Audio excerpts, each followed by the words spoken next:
Now, by the way, in your communications with the Attorney General, how were you communicating with him?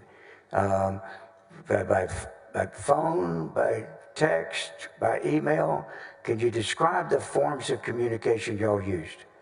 So we spoke by phone and through text message, and then throughout this process, I continually forwarded emails to him as something would come up or I would get some information. Well, did you use any kind of encrypted communications? Yeah, I think about the middle of the month, he asked me to use the Signal app, which I wasn't really familiar with at the time. I just thought it was like a WhatsApp or just a messaging You weren't familiar with Signal app at that time? I'd never used it before. All right, and how did that come about that he wanted you to communicate with him using Signal app? He asked me on a phone call to download the app and use that. Did you go on the internet to look and see what a Signal app was? No, sir, I just downloaded the app. Okay, and do you recall what the nature of the conversation was in which he asked you to start using Signal app? It would have been a call where we were talking just generally about the case, kind of the status of it and what was going on. It wasn't I do remember it was not a phone call specifically about using that app. And what type of email address did you use with him? But what do you mean? Well, do you recall what the email address was?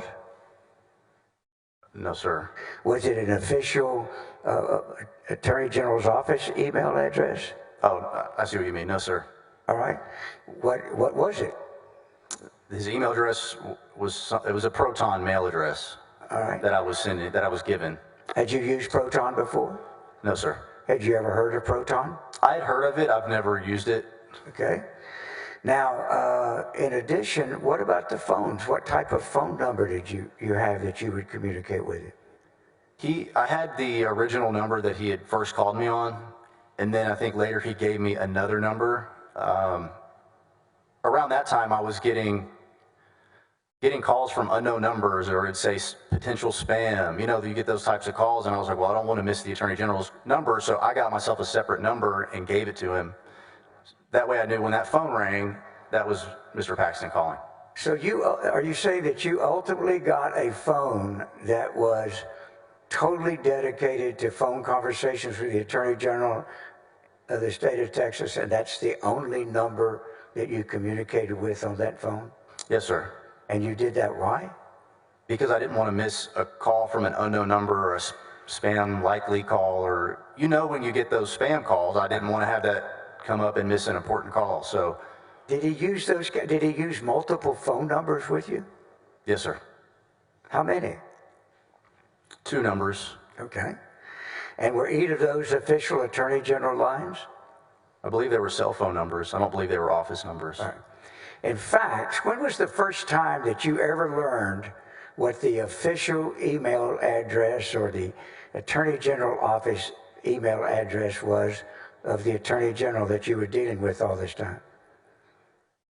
The first time that I ever saw his governmental email address, yes, was when I got a cease and desist letter from Jeff Mateer.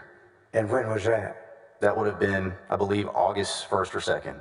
And how was it that you saw what the Attorney General's official email address was? They were all copied on the email. All the gentlemen, Mr. Vassar, I think, was one of them. And was that first time when you got your cease and desist letter the first time you ever knew of any official communication form of communicating with the Attorney General, whether it was through text or email or phone? I thought all of my communications with him were official, but that was the first time that I saw his governmental email address. All right. Yes, sir.